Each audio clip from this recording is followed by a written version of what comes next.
حکایت پادشاه و کنیزک.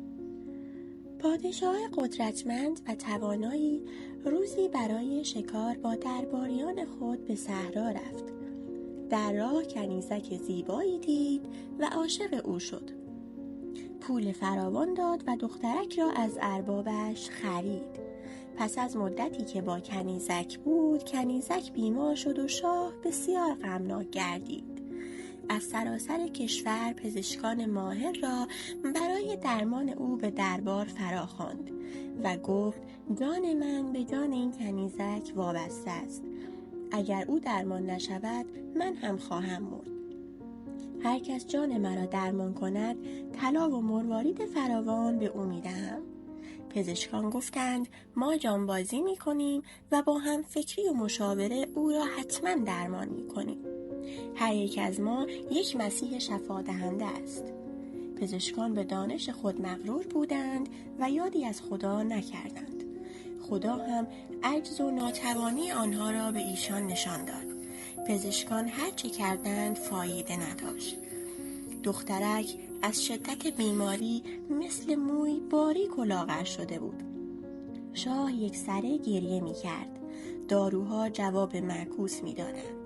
شاه از پزشکان ناامید شد و پا برهنه به مسجد رفت و در محراب مسجد به گریه نشست. آنقدر گریه کرد که از هوش رفت. وقتی به هوش آمد دعا کرد. گفت ای خدای بخشنده، من چه بگویم؟ تو از اسرار درون من به روشنی آگاهی. ای خدایی که همیشه پشتیبان من بودی. بار دیگر ما اشتباه کردیم. شاه از جان و دل دعا کرد. ناگهان دریای بخشش و لطف خداوند جوشید. شاه در میان گریه به خواب رفت. در خواب دید که یک پیرمرد زیبا و نورانی به او میگوید ای شاه، مژده بده که خداوند دعایت را قبول کرد.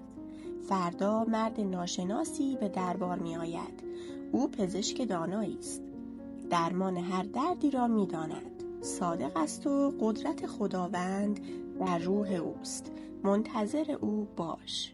فردا صبح هنگام طلوع خورشید شاه بر بالای قصر خود منتظر نشسته بود. ناگهان مرد دانای خوش‌سیما از دور پیدا شد. او مثل آفتاب در سایه بود. مثل ماه می درخشید. بود و نبود او مانند خیال و رویا بود. آن صورتی که شاه در رویای مسجد دیده بود در چهره این مهمان بود.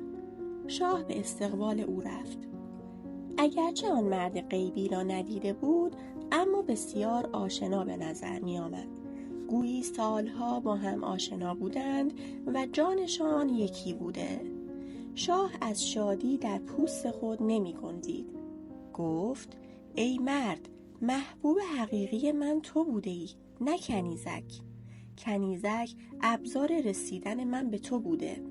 آنگاه مهمان را بوسید و دستش را گرفت و با احترام بسیار به بالای قصر برد.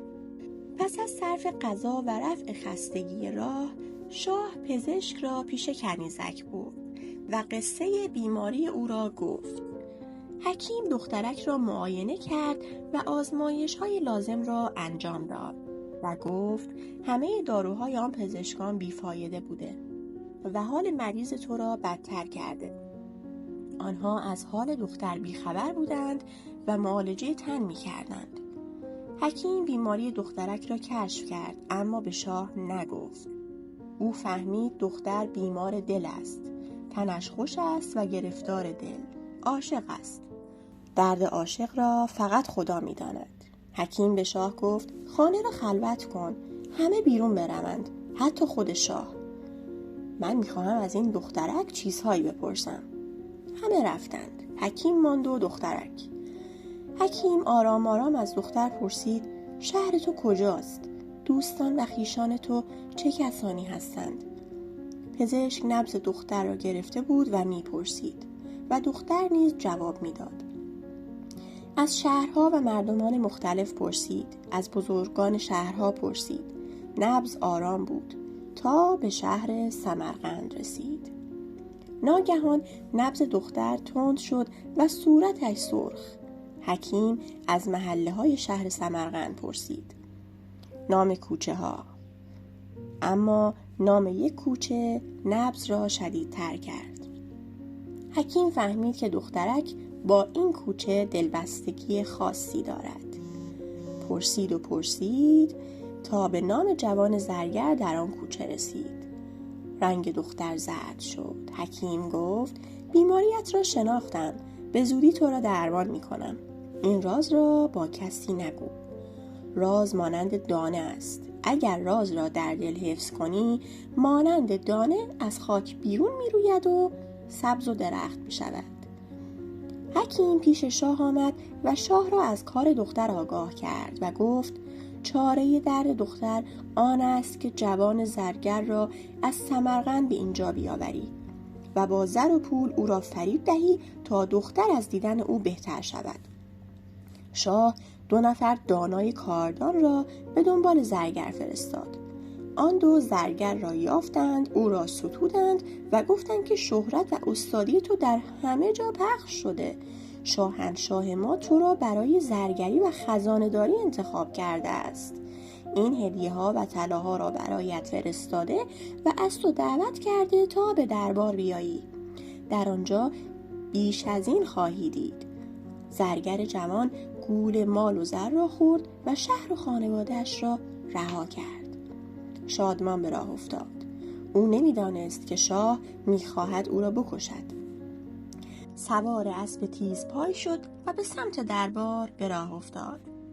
آن هدیه‌ها خونبهای او بود. در تمام راه خیال مال و زر در سر داشت.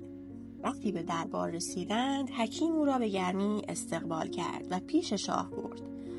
شاه او را گرامی داشت و خزانه‌های طلا را به او سپرد و او را سرپرست خزانه کرد. حکیم گفت ای شاه، اکنون باید کنیزک را به این جوان بدهی تا بیماریش خوب شود. به دستور شاه کنیزک با جوان زرگر ازدواج کردند و 6 ماه در خوبی و خوشی گذراندند تا حال دخترک خوب شد. آنگاه حکیم دارویی ساخت و به زرگر داد. جوان روز به روز ضعیف می شد. پس از 1 ماه زشت و مریض و زرد شد و زیبایی و شادابی او از بین رفت و عشق او در دل دختر کنیزک سرد شد. زرگر جوان از 2 چشم خون می گریست. روی زیبا دشمن جانش بود، مانند طاووس که پرهای زیبایش دشمن اویند. زرگر نالید و گفت من مانند آن آهویی هستم که صیاد برای نافه خوشبو خون او را می ریزد. من مانند روباهی هستم که به خاطر پوست زیبایش او را می کشند. من آن فیل هستم که برای استخوان عاج زیبایش خونش را می ریزند. ای شاه، مرا کشتی، اما بدان که این جهان مانند کوه است و کارهای ما مانند صدا در دل کوه می پیچد و صدای اعمال ما دوباره به ما برمی گردد. زرگر آنگاه لب فرو بست و جان داد. کنیزک از عشق او خلاص شد. عشق او عشق صورت بود، عشق بر چیزهای ناپایدار، عشقهایی که پایدار نیست. عشق زنده عشق پایدار است. عشق به دل، عشق به معشوق حقیقی که پایدار است. هر لحظه چشم و جان آدمی را تازه و تازه تر می کند. عشق حقیقی را انتخاب کن که همیشه باقی است. جان را تازه می کند و روح را جلا می دهد. عشق کسی را انتخاب کن که همه پیامبران و بزرگان از عشق او به والایی و بزرگی راه پیدا کردند.